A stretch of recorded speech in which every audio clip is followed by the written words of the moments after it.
I wanted to buy an orc that could only satisfy my desires. But instead, I ended up with a venting type orc that was used as a punching bag by others. So, when I was ready to vent, the cat female orc screamed. Not this kind of venting. I'm not that kind of orc. Chapter 1. I was drunk. I sat at the entrance of the bar, smoking to sober up. A street vendor cautiously approached, lowering his voice and said, "Sir, you look like you have a lot of stress. Would you like to vent?"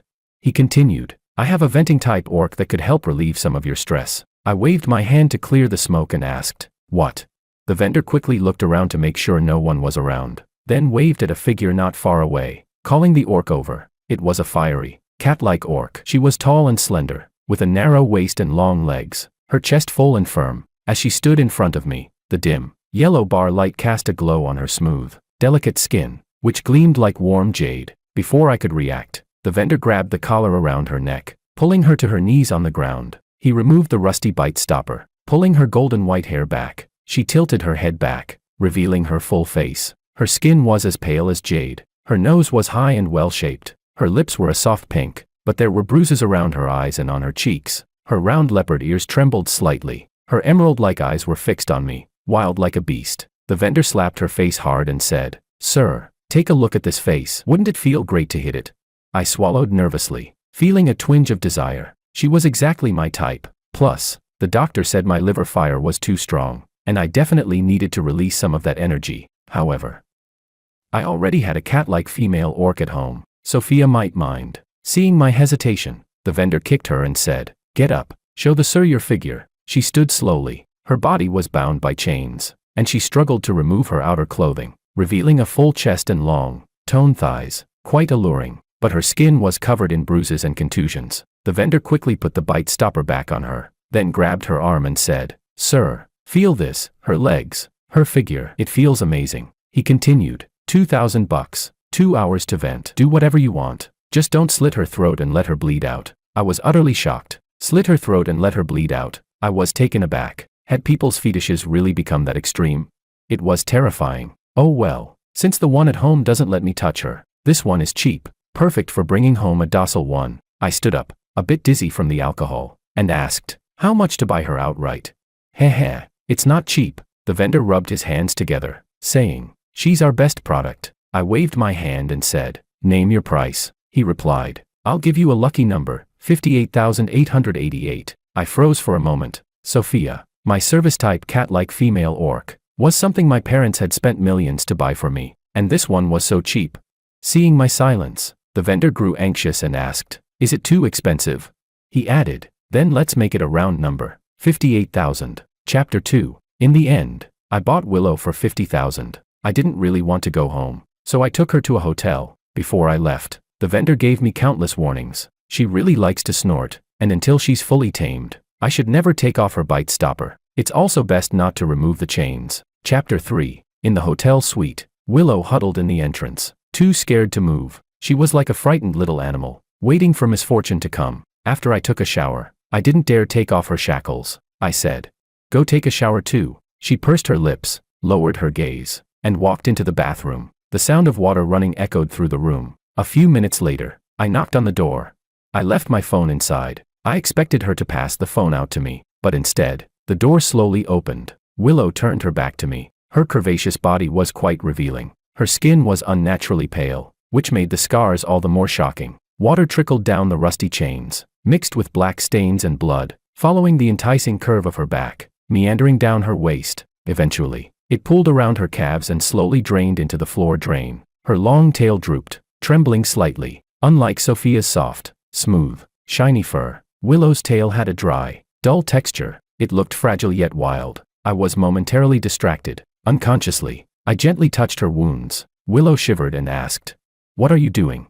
It was the first time I heard her voice. It was cold, deep, with a hint of a mature, magnetic tone. I cleared my throat and casually replied, "Venting." Her hand, which hung by her side, clenched tightly. She said, "It's not that." I asked, "What?" She let out a few soft sighs and said, "It's not venting like this." I scratched my head and said, "Maybe I don't have much experience. Please bear with me." I lifted her into bed and carefully kissed each of her wounds. She wore the collar and unconsciously gripped the chain, obediently letting me do as I pleased. Her body remained stiff, as if she didn't know how to react. Just as I was about to go further, she suddenly pushed against my chest and asked, "Are you sure?" I was puzzled. "Sure about what?" She looked at me, her eyes red-rimmed, and said, "I'm just a lowly orc." In response, I couldn't wait any longer and continued with my actions. She let out soft breaths, closing her eyes, her long eyelashes trembling lightly. Chapter 4. Early morning. The sunlight streamed through the floor-to-ceiling windows, warm and soft against my skin. I glanced at Willow, still asleep in my arms, and reached under the pillow with my other hand to grab my phone. I saw a WeChat message from my buddy. "Fuck, you drank halfway and ran off. You're skipping out on the bill. Huh." I quickly transferred the money and typed back, "No, I just completely forgot about you. Yesterday, I bought a venting type orc and got busy venting." My buddy replied with a string of question marks and said, "George, how can you be like this? I know that your orc at home is misbehaving and it's annoying, but you can't just get a venting type to beat up." He continued, "You can't even bear to hit your high-end cat at home, but now you're venting your anger on some stray cat. If you weren't my bro, I'd call the cops right now. I really misjudged you." I was stunned by his scolding. I replied, "No, I didn't hit her. How could I hit her?" There was a pause on the other side. He seemed to understand something and then said, "So how did you vent then?" I answered, "Just like you think, vented." We both fell silent. My buddy explained, "A venting type orc is part of an illegal industry. They steal or buy low-grade orcs, or even young orcs, and then select those with good physical and recovery abilities to be used for venting. The ones that pass the selection often end up being live punching bags for people to beat up and relieve stress. Some of them even end up in underground death fights. These orcs are pitiful, but they're notoriously difficult to tame. After they're rescued by official organizations, they're open for free adoption. If no one adopts them, they'll be euthanized." But before I could respond, a woman's voice came from behind. "If you regret it, I know a place where you can find that vendor." I was startled, quickly dimming the phone screen and turning to face Willow's dim eyes. She lowered her gaze, avoiding my eyes. She spoke softly. "He's part of an organized group, and most likely won't give you your money back." She bit her lip and said, "But, if we catch him alone, maybe I can." I cut her off. "I don't regret it," I added firmly, "as long as you obey me. Only listen to me." She murmured in response. Her expression didn't change, but her ears twitched. There were several faint scars on her fluffy ears. I couldn't resist reaching out to touch her round ears, but she immediately tensed and pulled them back, avoiding my touch. I withdrew my hand, feeling a little disappointed. Why won't she let me touch them? She pressed her lips together and said, "Sorry, I'm just not used to it yet." She slowly relaxed her ears and tilted her head, saying, "You can touch them now, if you still want to." I didn't hesitate. I wrapped one arm around her and with the other hand, I freely began to rub her ears. They were soft, warm. Willow's breath grew more erratic, and her body became increasingly heated. She tilted her head slightly back, her beautiful eyes reddening at the corners as she stared at me, unblinking. I swallowed hard and asked, "Can I vent again?" Chapter 5. Leaving the hotel, I didn't head directly home. Instead, I took Willow to the orc clinic. The doctor said her healing ability was very good. The bruises on her body weren't a concern, but she was severely malnourished and would need to take various special supplements for a long time. The total cost of all the supplements added up to more than her worth. Willow shook her head. "I don't need them." She tightly wrapped her arms around mine and said, "Master, I can eat anything. You don't need to spend money. I won't die." To put this in perspective, this amount of money was just the cost of snacks Sophia bought every month. I said, "It's fine." I pinched her cheek and handed her the newly chosen collar and bite stopper, a thin black leather collar. I had originally not wanted Willow to wear these anymore, but the doctor insisted. He said, "Don't be fooled by the wild orc's appearance. She could bite your neck off in one go." I could only choose the most comfortable style possible, while removing the bite stopper. The doctor asked Willow, was she a venting type or a fight arena type? Willow lowered her head even more, her voice soft as she said, "I've done both." "No wonder," the doctor said, handing me the old bite stopper. "Look at these teeth marks. She must have bitten it when the pain was too much to bear." Willow bit her lip and said, "That was from last night." I froze. Her crying and moaning from last night flashed through my mind. The doctor casually asked, "Was it in the fight arena?" She replied,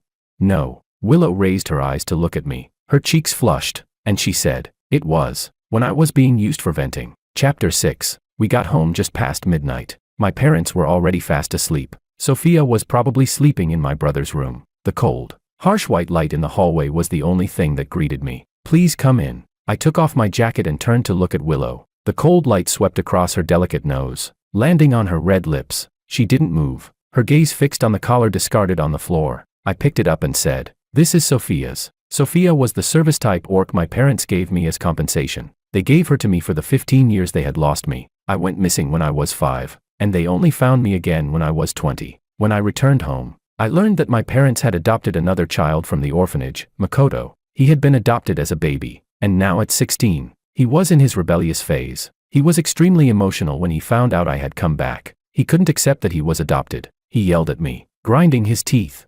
"Get the hell out if you don't want to die. This is my family. They are my parents. You think you can compete for inheritance? You're nothing but a beggar. Get out." My mom softly tried to calm him down. "Makoto, don't worry. You'll always be our son. Your brother coming back doesn't mean we'll push you away. We'll still treat you like our own son, just like before." My dad also tried to comfort me, saying, "Your brother's still young and doesn't understand. You're the older one, so try to be more understanding with him." In the past, with my temper, I would have slapped Makoto across the face, but I was 20 now, no longer the short-fused person I used to be. Now, I was in an age where I craved money desperately. I didn't argue. I just nodded faintly, saying, "Don't worry, Dad," and added, slowly and firmly, "I'll make sure to understand my place and be more considerate of my brother's feelings." However, I don't know which words triggered him, but Makoto suddenly kicked the dining table over and, before anyone could react, punched me in the face. I turned my head and fell to the ground. Playing the pity card was really effective. The living expenses in my bank account kept increasing every month. On my first birthday in the new home, my parents gave me $1 million service-type orc, a high-grade cat type, Sophia, as compensation. My dad said, "George is too solitary, so we're giving you a pet, hoping it can help you become more cheerful and outgoing." At that time, Sophia was still just a little kitten in her untransformed state. Makoto got upset again. He yelled, "Why does he have one and I don't? Is this what you call treating me like your real son? Since you're so biased, since you dislike me so much, fine, I'll leave. I'll tell you, I'd rather starve to death outside than come back." With that, he grabbed Sophia and ran out the door, disappearing. The birthday party was ruined. The birthday gift was gone. My parents were in a complete panic, crying every day. I also deeply regretted it and apologized, saying, "Sorry, Mom and Dad, it's all my fault." I pushed Makoto away. It wasn't until more than 10 days later, one afternoon, that Makoto, along with Sophia, appeared at our doorstep, covered in dirt and looking exhausted. He said, "Mom, Dad, I'm hungry. I was wrong. I won't run away again." My parents rushed over to hug Makoto, and the three of them cried together. After a while, my dad turned around and suddenly remembered that I was still there, feeling out of place. His expression instantly turned guilty. He turned and slapped Makoto hard across the face. Makoto was stunned. "Dad, you hit me," he yelled. "Do you know how I've been living for these past 10 days? I finally come back, and you hit me." My dad angrily shouted.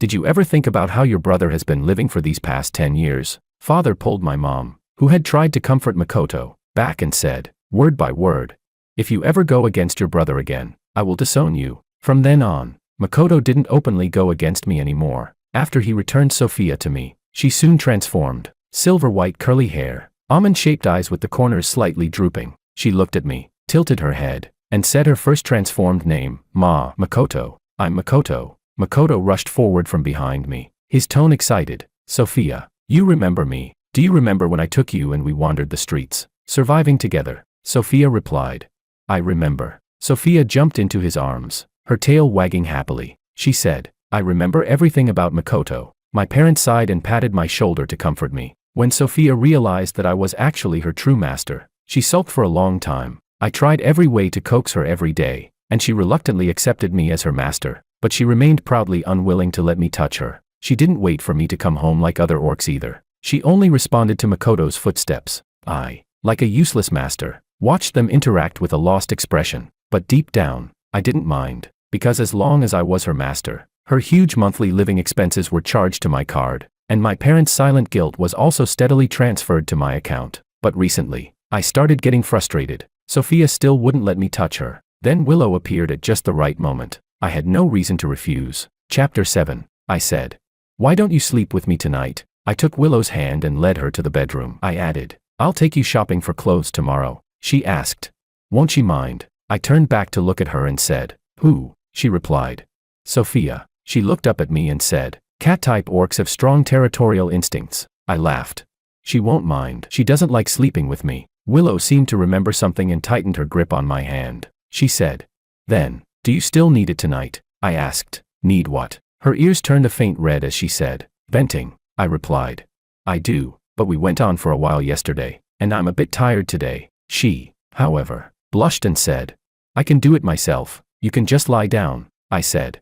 Then I'll leave it to you, she responded. It's not a bother. Chapter 8. George. In the morning, I happened to step out of the bedroom at the same time as Sophia. She shot me a glance and said, Did you have trouble sleeping last night? I kept tossing and turning. The bed was creaking nonstop. It was really noisy. I wasn't upset. I shrugged and said, Sorry, I'll be more mindful next time. Her tone softened a bit, and with a light hum, she said, Also, when you watch those videos at night, could you turn the sound down? Willow can't help but be loud sometimes. She leaned in close, lightly biting her lip, and said, If you can't sleep, I could. Her words were cut off by Makoto. Sophia, don't walk around barefoot. You'll catch a cold. Sophia replied, My slippers are in the living room, she said as she put on her bunny slippers from the sofa and went back to Makoto's room. Makoto lazily asked, Idiot, if you're in the bedroom, how did your slippers end up in the living room? Sophia responded, Master, you've forgotten. Yesterday, you carried me in and we slept together. She smiled shyly, then walked over to the wardrobe, pulling out 2 freshly ironed shirts, saying, Master, these are the clothes I picked for you. It's 30 degrees Celsius today, a bit hot. Which one do you want to wear? After helping Makoto change, she stood up and said, All right, I'm going to prepare breakfast for Master now. With that, Sophia went upstairs toward the kitchen. She was a perfect service-type orc, just not for me. As she passed by me, she coolly said, George, I put my clothes in the laundry basket. Remember to send them for dry cleaning. But the next moment, she suddenly asked, What's that smell? I replied in confusion, What smell? She stepped closer, placing her hand on my chest, and sniffed around me. The more she sniffed, the deeper her brows furrowed. She asked, George, why do you smell like another cat? I remained silent. My gaze shifted over her head and landed on Willow, who had just walked out of the room. Willow had a seductive figure, with striking features, completely different from Sophia's petite and delicate type. Sophia's gaze on Willow was light, but for some reason, it made my nerves tighten. It's my scent. Willow blinked and said. Sophia immediately turned around, her fur standing on end. She growled, the sound rising in her throat. Willow stood still, silently confronting her. George, who is she? I replied.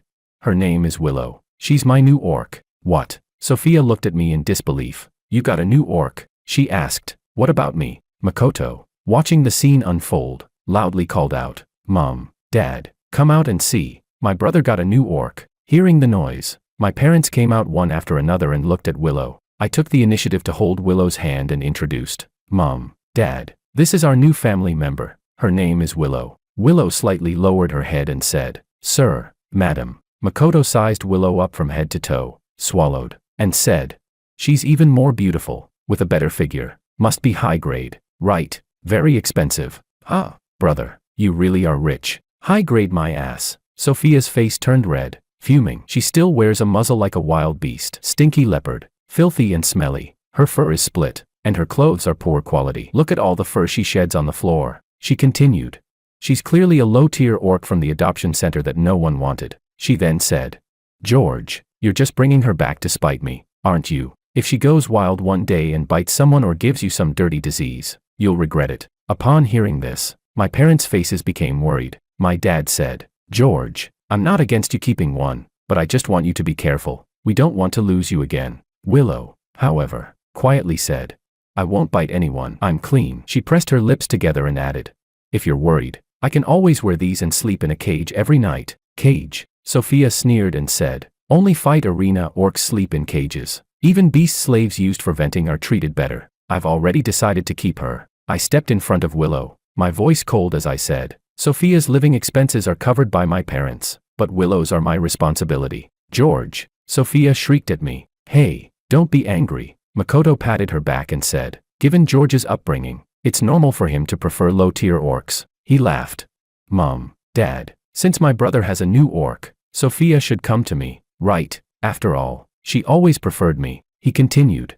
I'll take the leftovers for my brother. You won't object, right? The word leftovers made Sophia's face turn pale. She glared at me, her eyes reddening. I immediately responded. No, I firmly refused. I said.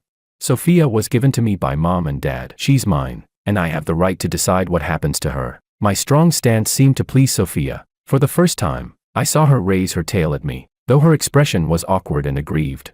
Her tail involuntarily raised slightly. Realizing this, she tried to control it and said, "Even if you say that, I still won't forgive you." But I wasn't reluctant to part with her. First of all, my parents provided for Sophia's living expenses generously. I could pocket a good amount. Secondly, Sophia was worth a lot. If I didn't want her anymore, I could sell her for a 7-figure sum. There was no way I'd just hand her over to Makoto. My parents also agreed.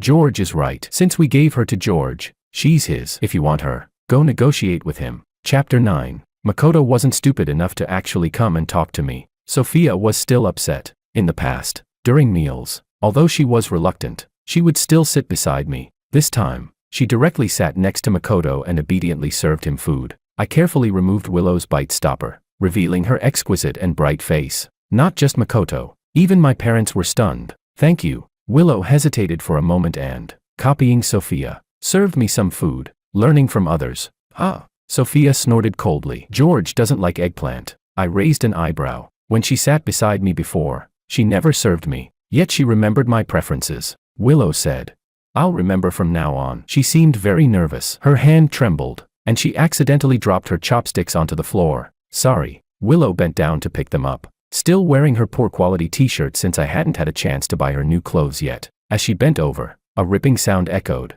and her chest instantly came undone. The room fell silent. I hurriedly took off my jacket and wrapped it around her, saying, "Here, wear mine for now." My mom glanced at me and said, "Let Willow stay in the top floor room." We lived in a 3-story villa. What my mom meant was the small rooms on the top floor, kind of like tiny storage rooms. There was only a simple wooden bed inside. Most importantly, the room had an iron door, which was locked from the outside. Sophia became happy again. She said, She should sleep in a cage." I replied, "Not yet. She'll sleep with me for now. The doctor said I have excessive liver heat, so I really need her during this period." My mom felt a bit awkward. My dad took over the conversation and said, "Don't you like Sophia? She listens well, and she won't bite." I replied, "She doesn't want to." I casually served Willow some food. Sophia was dissatisfied.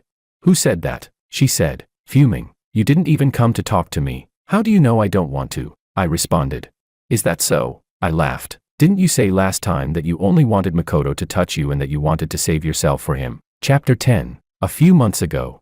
To help us bond, my parents took the whole family on a 7-day trip. The day we went camping and set up tents, we all drank a bit too much. Makoto kept calling me big brother. I kept calling him little brother. It was a brotherly bond, deep as could be. It made my parents so happy they immediately fell asleep. When I went outside for a smoke and came back, I saw Makoto in my tent. The campfire had already gone out, and in the darkness, only a small light was on. Sophia was lying on the sleeping bag I had set up, and Makoto was holding her, leaning in to kiss her lips. The shadows of the two intertwined on the canvas of the tent, like a silent movie. I could see Makoto's hand wandering unrestrained. Sophia gave a symbolic resistance, but in the end, she compromised. They kissed passionately. After enough, Makoto finally got up and said, "Sophia, can you promise me not to let him touch you yet?" Sophia hesitated, but Makoto coaxed her gently. "You know, I'm about to turn 18, just a few months away. If an orc has relations with a human under the age of 15,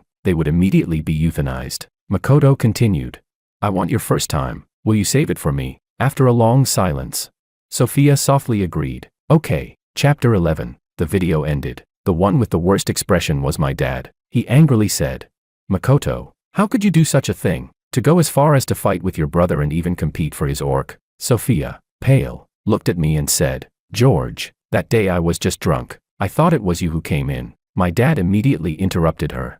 "Who do you think you are, speaking? I paid money to bring you here, not to have you come to my house and cause trouble, sowing discord. I'll call your dealer today and ask how they trained you." Makoto, instead of feeling guilty, gritted his teeth and questioned, "Dad, why aren't you saying anything about George? Don't you think he has ulterior motives? He recorded this and showed it to you all." I admit I made a foolish mistake, but ever since my brother came back, you've been getting stricter with me. I'm the one who's been living with you for 18 years. Are you really just going to watch as George kicks me out of this house? My mom was also furious and slammed her hand on the table. "Makoto, you made the mistake first, and now you're arguing. How did I raise such a son? You too. All your expenses for this month will be deducted and given to George. Now go to the top floor and stay in confinement for 3 days and reflect properly. A large sum of money was deposited into my account. It seemed like my parents were leaning more towards me again. Since I was a child, I always believed in one principle: if you want something, fight for it. I never worried about what I deserved or didn't deserve, because if I couldn't get it,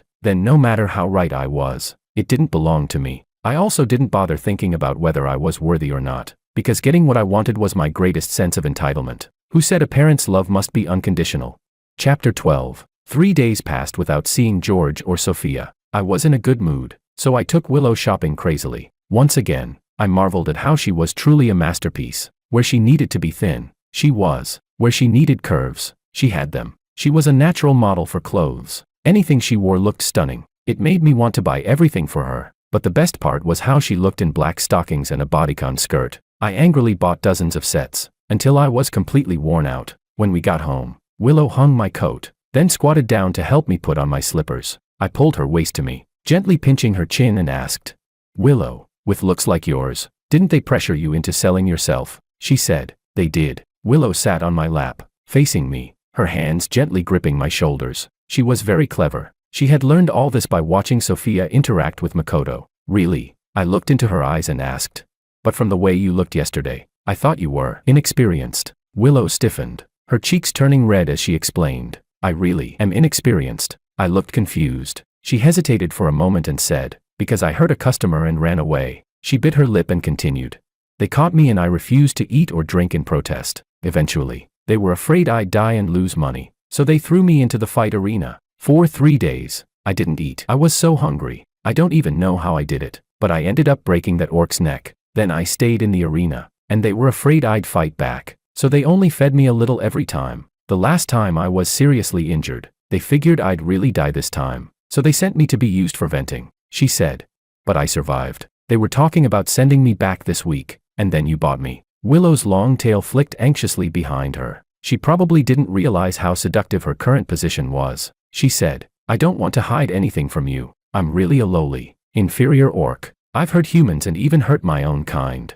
Since I was little, I've never had normal contact with humans. I've never learned how to take care of someone, and I don't even know how to properly use chopsticks. I don't know what to do to make you happy. I'm so afraid that if I make a mistake, you won't like me anymore. I really didn't mean it yesterday." I recalled last night. This kind of thing becomes more familiar with each time, and we became more in sync with each other. But when the symphony reached its finale, she couldn't control herself, her fingers digging deeply into my back. I couldn't help but take a sharp breath and said, "Ah, let go." Willow quickly realized, sitting up in a panic, and when she saw the marks she had scratched into my back, she whispered, "Sorry, I didn't mean to." "Sorry." She looked so aggrieved. "You can punish me, hit me, starve me. Any punishment is fine," she said. "Please don't ignore me." "Okay, master." It seemed like she apologized for a long time, but I, having satisfied myself, fell asleep without saying a word. No wonder she seemed so tense when she came out of the room in the morning. Turns out she was uneasy. I kissed her forehead and said, "It's not like that." I smiled. "I was just too tired after the workout yesterday and fell asleep." She gently nuzzled my round ears, and I couldn't resist rubbing them. Willow's breathing became slightly hurried. She leaned in close and lightly kissed my neck. It was the same place Sophia had sniffed earlier. I laughed and said, covering her scent. She belatedly realized what she was doing and lowered her head, as if she had done something wrong. I said, "It's fine. I don't mind. I just don't understand." I pinched her chin and said, "If you could go without food or water for 3 days to avoid selling yourself, how come you didn't resist me at all?" I asked. "Did you just give up?" She lowered her gaze slightly, avoiding my eyes, and said, "Maybe it's because you're young and handsome." I nodded in agreement. "That's indeed an irrefutable reason." She smiled lightly. "Maybe it's because you were so gentle with me that day. It gave me a sense of security." She continued, "Maybe it's because that was my first time feeling a kiss." She looked up and said, "I just want you to know that I'm truly a lowly orc, but I will always be loyal, always stay by your side, forever, forever." I said, "All right, I believe you." As a reward, I pushed her down and turned on top of her. I said, "Can we vent again, please?" Chapter 13. Willow and I got along harmoniously. I finally understood why some humans would spend lavishly on keeping an orc. When I was with Sophia before, it was nothing but trouble. As a high-grade orc, she had very high standards for her living environment. I had to exercise with her every day, prepare nutritious meals, force her to take fish oil, and help her with grooming and hair care. In short, a lot of steps were required to maintain her perfect condition. But Willow was different. She was naturally beautiful. All I had to do was follow the doctor's advice and supplement her nutrition, and she would glow with health and radiance. I felt a bit guilty for favoring one over the other. So, I decided to sit down with Willow and give her a grooming session. When Sophia walked in, I was in the bedroom, rubbing Willow's round ears, which were covered in soap foam. "George," her eyes immediately turned red. "That's my special soap," I sighed and said. "This is a new soap I bought for Willow." I continued what I was doing and asked, "Did you come out of the small black room?" "Yes." Makoto walked out from behind her, staring at me and said, "Did your scheme succeed, big brother?" "Happy now," I replied. "Not happy. The punishment was too light," I said. "But I'll keep working at it." Sophia was still glaring at Willow. She said, "George, make her leave. I can explain the video, but I don't want to share a room with a low-tier orc," I said. "I didn't make you share a room with her," I shrugged and said. "Don't you always sleep with Makoto? Just go sleep with him again." Orcs have sensitive senses of smell and hearing. So, Sophia was the only one who knew about my smoking habit. Although I never smoked in the bedroom, she always complained about the smell of smoke in there. She used that as an excuse to sleep in Makoto's room. Makoto laughed and said, "It's fine, Sophia. You never liked him anyway, so isn't it perfect to be with me?" Makoto extended his hand to her. Sophia hesitated for a moment, and the next second, without a second thought, she intertwined her fingers with his. She bit her lip and said, "George, I hope you won't regret this." I smiled at Makoto and said, "Then I'll leave Sophia in your care." Chapter 14. The villa fell into a strange atmosphere. Sophia became even more indulgent toward Makoto for a period of time. Both of them, with some kind of goal in mind, performed affectionately in front of me. But for me, as long as they didn't start doing it in front of me, I could tolerate it. Willow, on the other hand, often stared at the two of them in a daze. Makoto started to get a bit too confident with Willow watching him. He often casually tossed his hair in a dominant manner. In reality, Willow was eagerly learning. She carefully observed Sophia's posture, the sequence of her actions, and then used all of it to serve me. Sophia, on the other hand, appeared dazed and absent-minded, staring at me in a trance. I knew why she was like this. A few days ago, I overheard an argument between them in Makoto's bedroom. Sophia said, "Master, it's been a long time since you've groomed and taken care of my fur." Makoto coldly replied, "You've got hands, don't you? Do it yourself. You want me to serve you for everything. Are you serving me or am I serving you?" Sophia responded, "But my daily supplies are all gone." Her voice sounded full of grievance. Makoto impatiently said, "Then ask George for it. Your living expenses aren't paid to my account." Sophia complained. "Makoto, why have you become like this? You used to like me so much. If you hadn't kissed me that day, George wouldn't be this angry." Sophia went on.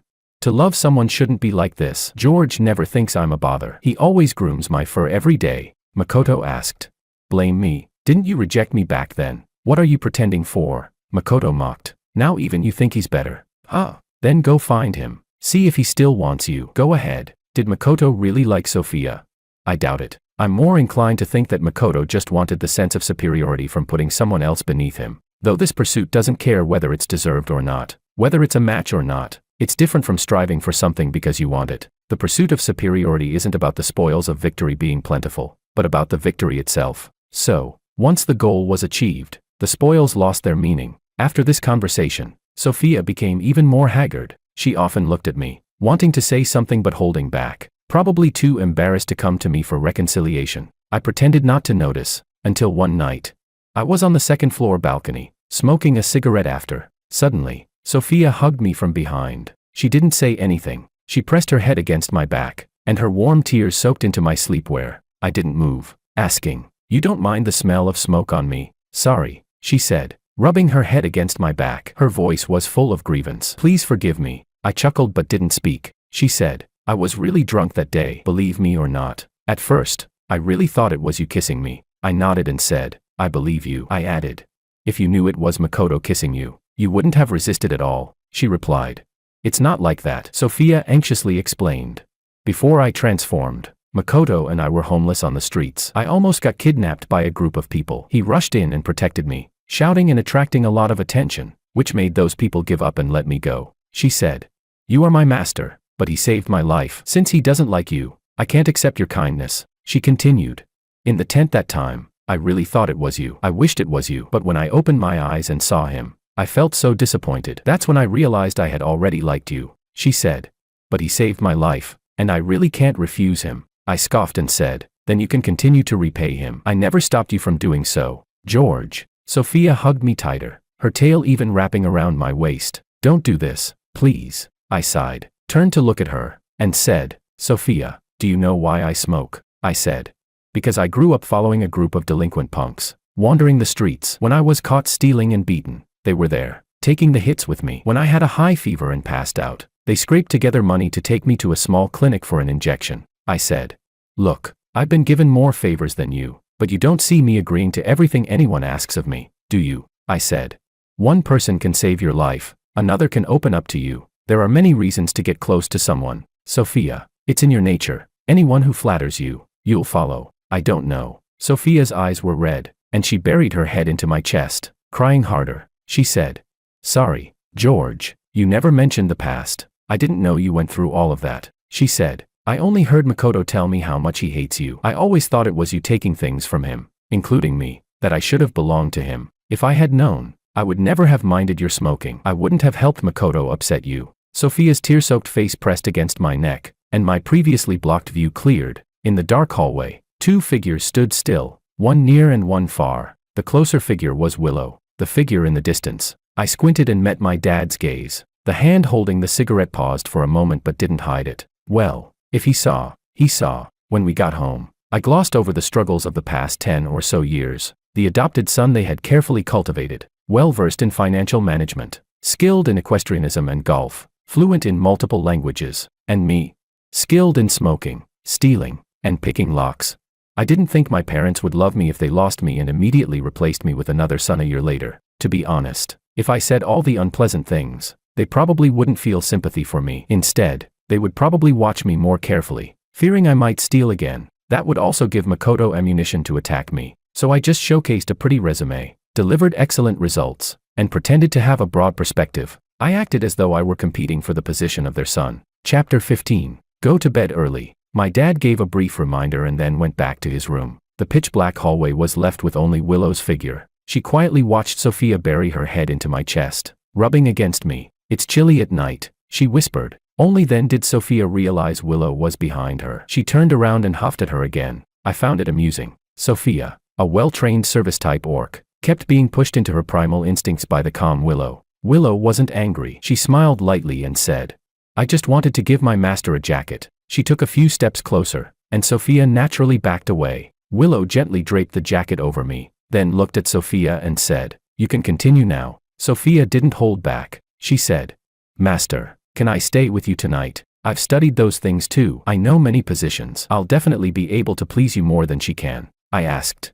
Really? I raised an eyebrow. Sophia's cat ears twitched as she said, Really, Master? Let me make up for what I've done, please. Willow's expression didn't change, but the hand at her side clenched tightly. I said, Forget it. Thinking about you kissing Makoto just makes me lose all interest in you. Good night, Sophia. Chapter 16. Willow followed me into the bedroom. I casually took off my jacket and turned to look at her, saying, Are you jealous? She lowered her head and took the jacket, saying, No. She added, Master is very outstanding. You'll have a girlfriend and a wife in the future. I know my place. She asked, Do you want to take a bath, Master? I, who had planned to crawl into bed, asked, What? She said, You've got Sophia's tears and scent on you. Speechless, I sighed and got up to head to the bathroom. Willow followed closely behind. She said, Master. She knelt on the floor, looking up at me. I reached out and patted her ear, asking, What's wrong? She said, This won't get clean like this. She asked,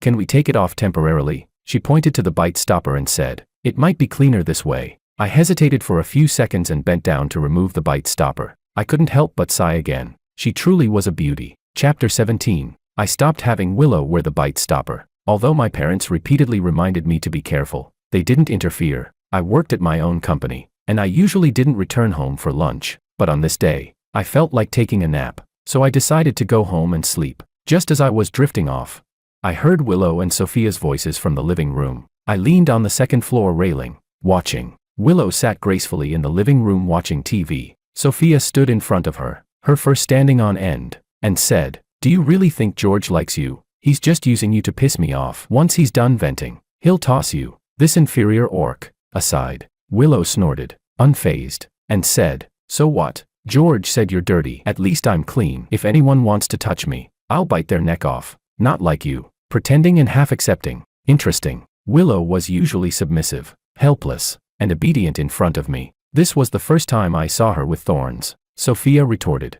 Clean? You're a fight arena orc. Do you really think you're clean? You don't know how many of your kind you've killed. Willow smiled faintly. Glad you know. She continued slowly, saying, actually, I find you a bit in the way. Sophia almost jumped in anger. She snapped. In the way? I was bought by George for millions. Besides, I came here long before you. You're the outsider here. You're the one who's in the way. Willow asked.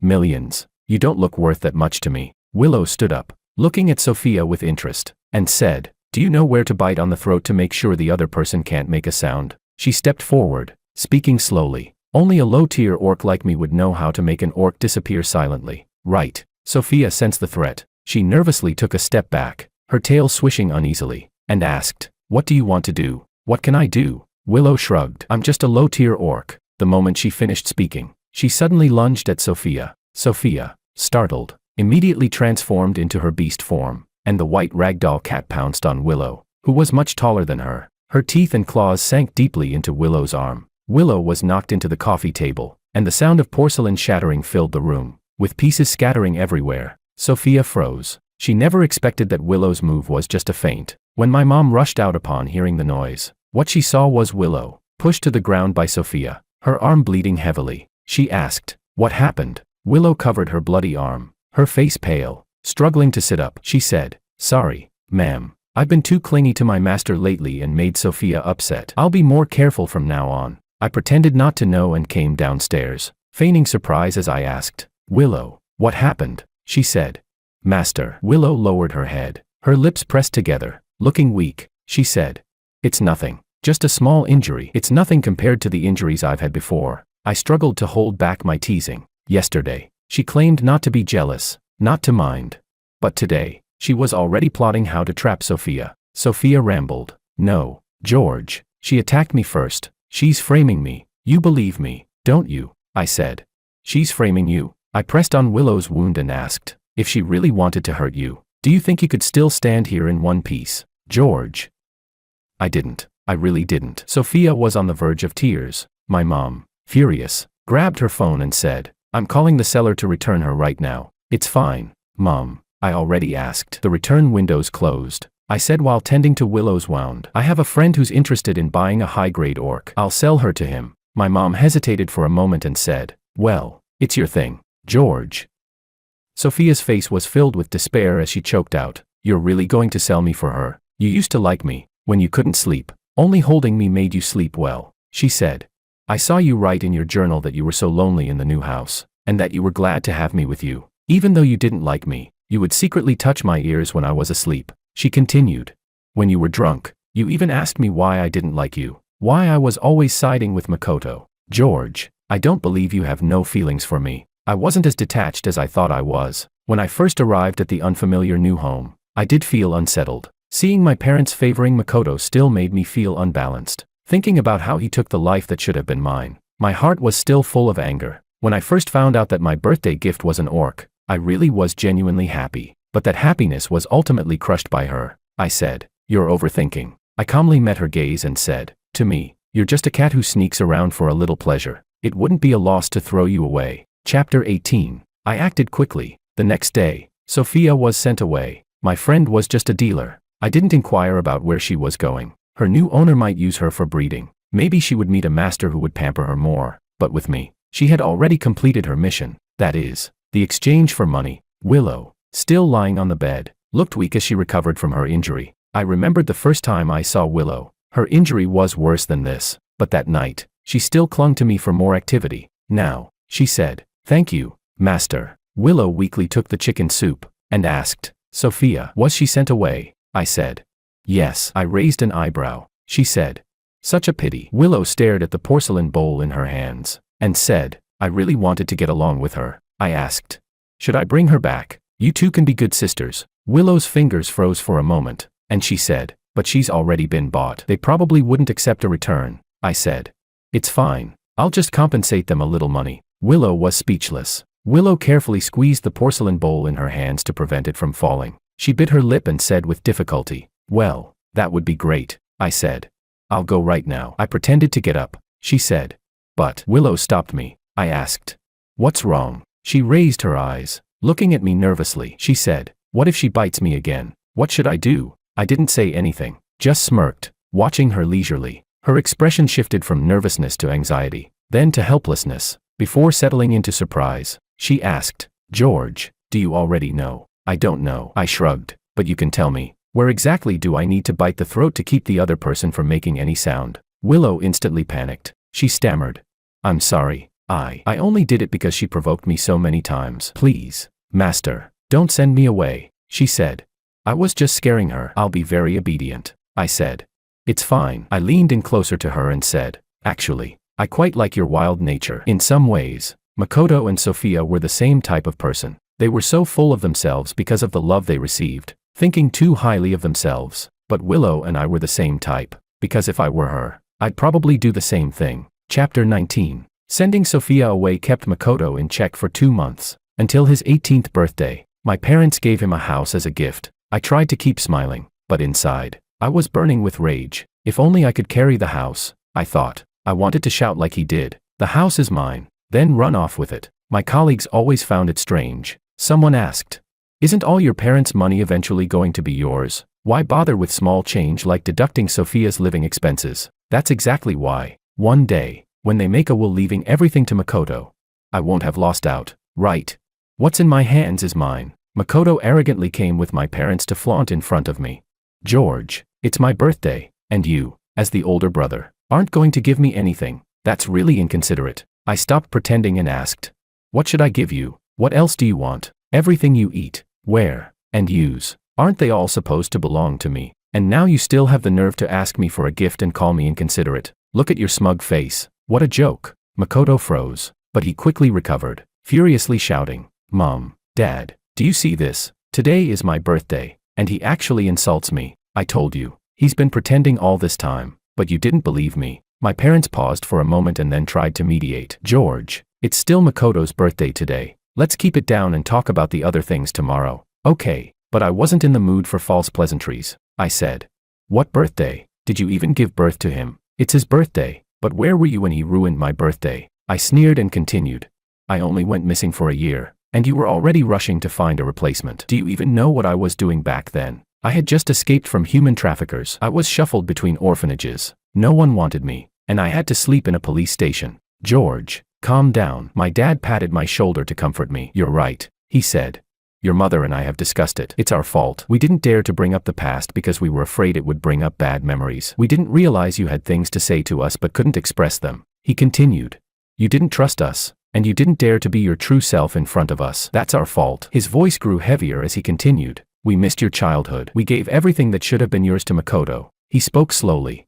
"So, we've decided that aside from this house for Makoto, all of our assets and properties, everything, will be yours. Tomorrow, we'll transfer 20% of the company shares to you. The rest will be formalized in an unchangeable will." He added, "Tomorrow, I'll take you to handle the paperwork and transfer 20% of the company shares to your name. As for the remaining shares, your mother and I will prepare a will, and when we're no longer here, everything will be yours." Makoto, who had been smugly watching the scene, was immediately drenched with cold water. He froze. With a dazed look, he said, "What the hell? Mom, Dad, what did you just say? Why?" His voice trembled, and his eyes were full of disbelief. My mom sighed heavily, her voice tinged with exhaustion. She said, "Makoto, when we brought you home from the orphanage, we never wronged you. We gave you the best education and made sure you had everything. We'll keep supporting you until you graduate from college. This house, we're leaving to you as your adoptive parents. We've done our duty." She paused and continued, "All these years, you've enjoyed all of our love, so the money and the remaining assets will go to George. He's the child we owe the most."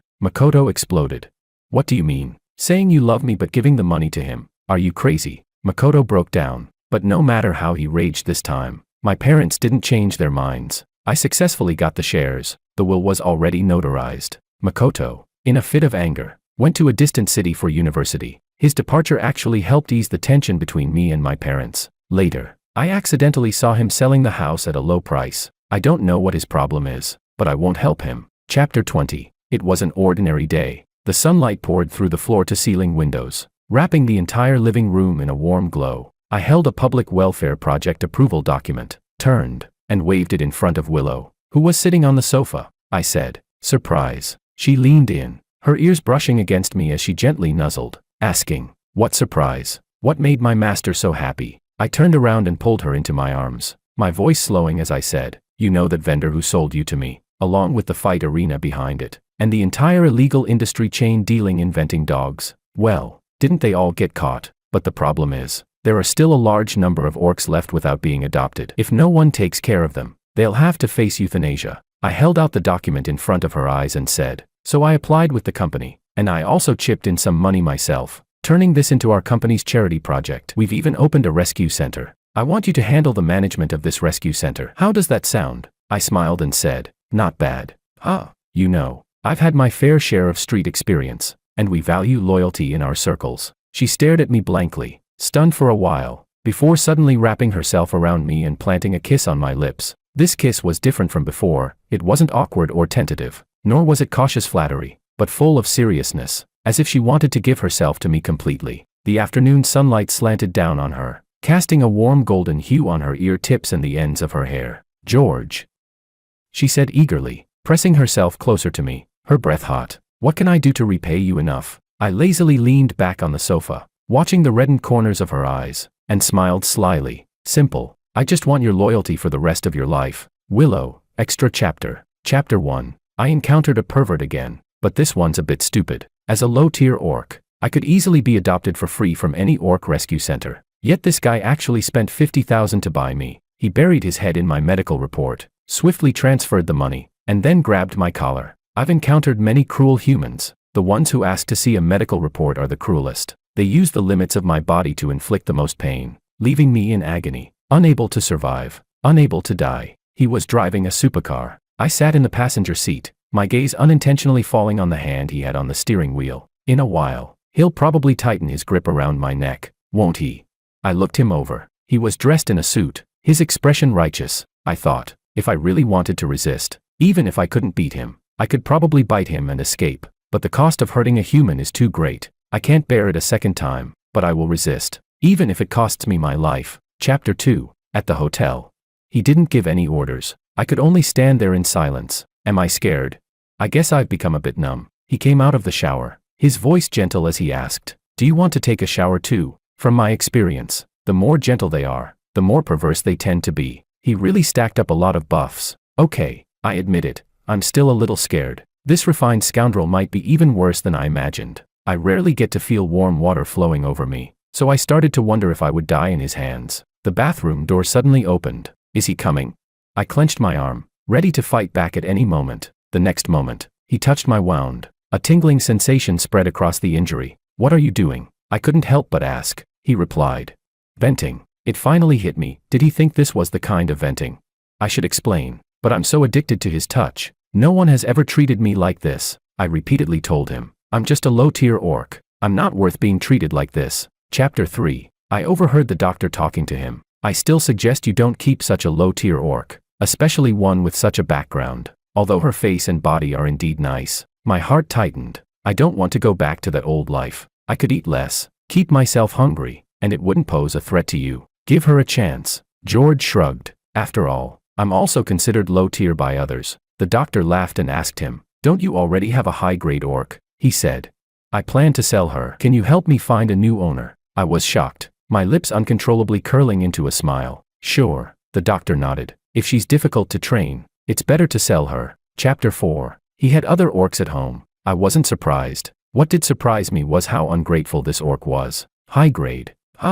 Aside from her service skills, she's useless. That night, I took the initiative for the first time. I really didn't understand this kind of thing. I didn't know why I couldn't control myself. I didn't understand why I scratched my master's back. I spent the night anxious, crying, wondering if he would discard me. The next morning, I woke up and found that he had already left. That made me even more uneasy. I opened the door and saw that shameless cat-type orc sniffing all over him. Idiot. She couldn't even notice me behind her. No wonder she got sold. Chapter 5. I accidentally ripped my clothes. Both the master and mistress looked displeased. They probably already thought I wasn't presentable anymore. Sigh. Chapter 6. Lately, Makoto and Sophia. Those two idiots are getting more and more of an eyesore. I want to kick them out, but I haven't completely learned all of Sophia's serving skills yet. Better to endure a bit longer. Besides, with her around, she makes me look more loyal, more beautiful, and more worth the price. Chapter 7. I accidentally overheard the two idiots quarreling. Makoto said, "If I hadn't been afraid of Mom and Dad blaming me for losing you back then, I never would have saved you. You're just an ungrateful wolf." Makoto's voice was so grating. He's monopolized all of George's resources, yet still repeatedly chooses the wrong path. Must be a gene problem. Oh right, when I did a genetic test recently, I found out that I'm actually descended from a line of high-grade orcs too, but I don't want to be some high-grade orc. I just want to be George's most beloved cat. Chapter 8. While George stepped out for a smoke, that bitch ran off to seduce him again. Always jealous, always crying. So cheap, truly an eyesore. Chapter 9. Success. I finally got her sent away. George found out it was my doing, but he didn't blame me at all. Maybe this is what open favoritism looks like. I'm not intolerant of others. I'm just removing obstacles for my master. Chapter 10. George says he's a non-marriage type, but that's fine. I'll just be his little cat who always loves him forever.